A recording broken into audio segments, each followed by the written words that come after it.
What's up, guys? My name is SnyperSama, but you can call me Sniper. Welcome back to the channel. In today's video, I want to give a quick shout out to someone in my YouTube comments. You know exactly who you are. I'm not gonna lie, it really made my day the other day when you commented on a build of mine asking about the new Greatsword and telling me about your partner that sits there and does the, whenever you're watching one of my videos, goes, "Hey guys, what's going on? My name's..." It really made my day. I would be lying if I said that it was the first comment that I had gotten like that, but I have been having an absolute time at work dealing with all of the normal life stuff that we all deal with, and it really brought a smile on my face. So shout out to you. I'm not going to put it out there because I don't want anybody to say anything or to actually look for you, but you know who you are, and I wanted to tell you thank you. That made my day, and I am very, very excited to bring this build, not only because it was something I was interested in, but it was something that you guys were interested in. And that is the new Shatterseal Drake Nest. Now, this is a weapon that you only get from doing the event quest, which has 4 Quimitrus and 1 Mizitsune. Eventually, once you have completed it 1 to 2 times, depending on how lucky you are, you will get the Weapon Craftsman Blueprint. Now, this weapon itself is a greatsword. Now, there's going to be a lot of people, "Oh, greatsword gets too much love."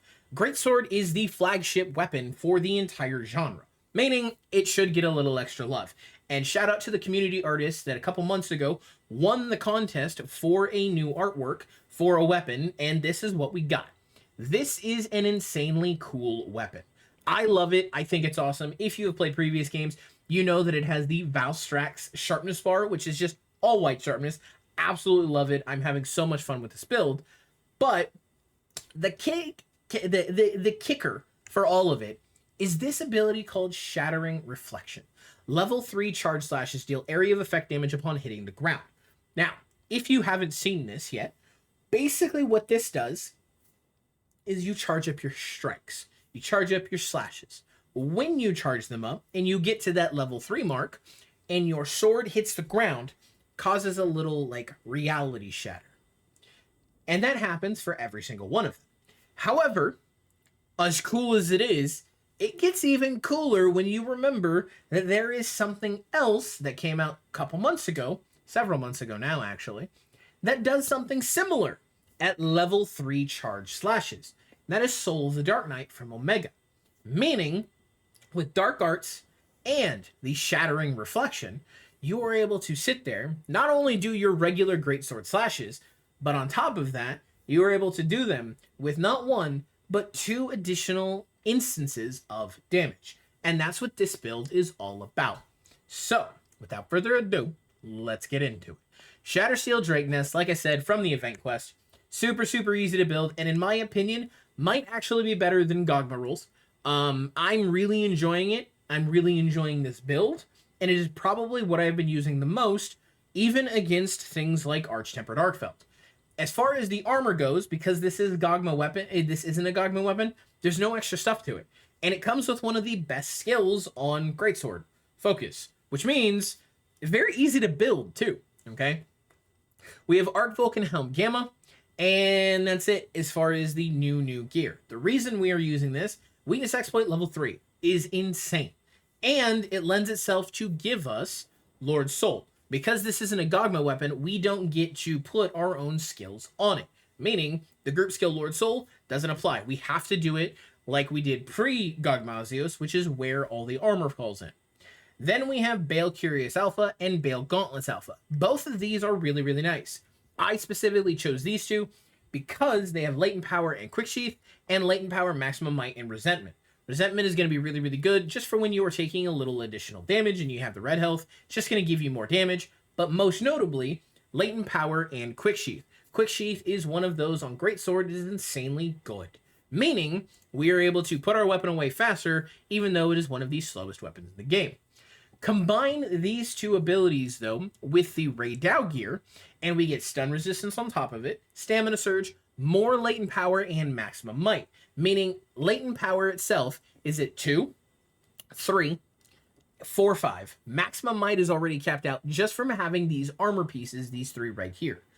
The problem, or rather the thing that most people don't realize, though, is that because we are using latent power and we are mixing it with Raidao, we also get to take advantage of Raidao's voltage. This is only a 2-piece that we have going on, but it is going to increase our duration of latent power, meaning we get to take full advantage of the stamina reduction and the affinity boosting properties of it. Okay, as far as our charm goes, something like this would be golden. Attack boost and burst. If you don't have attack boost and burst, just attack boost is fine. Burst is just a good skill to have. And truth be told, if you have attack boost flare, you can do that. If you have attack boost resentment, you can do that. You can kind of use whatever you want here. I just recommend attack boost itself. Okay. As far as the decorations go on our armor, pretty self-explanatory because there's not very many. We have 1 refresh jewels. This is going to give a stamina surge. Lets us take full advantage of maximum might because it comes back quicker. We have quick sheath. This is going to give us our final level of quick sheath so that it's easier to put our weapon away and continue. We have Furrer, which is just 1 level of resentment. This is going to put us up to level 2. Truth be told, there wasn't anything else that really stood out to me for something you could use. You could go with something like a Counter-Strike jewel if you wanted to. You could do something like a Destroyer jewel if you really wanted to. Maybe even a Jumping jewel. It's kind of up to you. It is just a flex slot. We have 2 Tenderizer jewels. This gives us weakness exploit level 5. And last but not least, our 1 attack jewel. Now, all in all, this is going to give us some crazy bonuses. Between weakness exploit and latent power alone, you have 80% affinity. Okay? Include maximum might, you're at 110%. Because maximum might and latent power are not always going to be active at the same time, it pretty much puts you at about 80% affinity at all times. Okay? Now, when everything is together, you are going to be overcapped on it, which is even better. Not to mention, we also have focus, which is one of the best skills for Greatsword, increasing the amount of time, or decreasing the amount of time it takes for us to charge up our level 3 strikes and swing at the monster. Okay? Which means, because of all of that affinity bonus, because we already have focus, we get to build straight into damage. We don't need to worry about a sharpness bar. It's only white sharpness. And it's a lot of it. Meaning, you just get to rock all damage. Crit boost, level 5, all the way to go, and Guardian for offensive guard level 3. This is huge, and is probably one of my favorite builds. Not only does it do an absolute boatload of damage, but it looks absolutely ludicrous. I mean, look at this. You see the charge slash comes out, and all of the reality shattering with class. It is super, super cool. It looks amazing. And if you look, the sword ends up pulling the mirror image or the glass together as you are charging, and it's just wicked.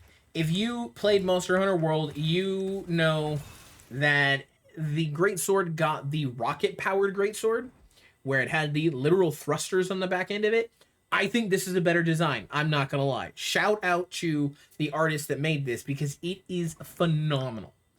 But on top of all of that, if we go ahead and turn on our training settings, just latent power, meaning time duration has extended to a certain amount, or we've taken 120 damage, you can see we get some crazy bonuses. So there's offensive guard. We have 277 raw attack, 50% affinity, which is actually 80%. Thanks to now having maximum might active, it's 110%. But weakness exploit is hidden. We don't see that. What we're going to do is we're going to go ahead and wait for this to hit.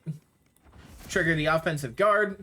And you guys can see the amount of damage that we can do. Now this is, mind you, just a regular 3-slash combo. 3,200 damage. If I were to include the fact that we can do a wide slash in between, like this, and then go in, we are hitting nearly 4,000 damage with a full combo. 4,000. The craziest part about all of it, we didn't have offensive guard for that. So let's try it one more time. There's 1,000. We get the strong wide, and one final charge up with offensive guard. 4,100 damage. Meaning, if the monster goes down at any point, while you are getting the offensive guard, while it is active, you can sit there and respond with nearly 4,000, if not more than, in that damage department. Granted, I'm fully aware that this is on the test dummy, which has different defense settings, but nonetheless, the damage speaks for itself. Not only do you get the area of effect, meaning you might not hit every single slash, but you will end up doing some damage. This build is a ton of fun, looks amazing, and on top of all of that, it lends itself to one of the coolest weapons in the entire franchise. Simple, yet effective, the Greatsword. That is going to do it for today's build, guys. Thank you all for coming and watching it. Thank you all for hanging out. Don't forget to like, don't forget to comment, don't forget to subscribe, and I'll see all of you in the next one. Farewell. I don't ever slow up, no I don't take shit. I got no love for the fakeness. If you wanna play tough and wanna hate this, I'll always show up and make a statement.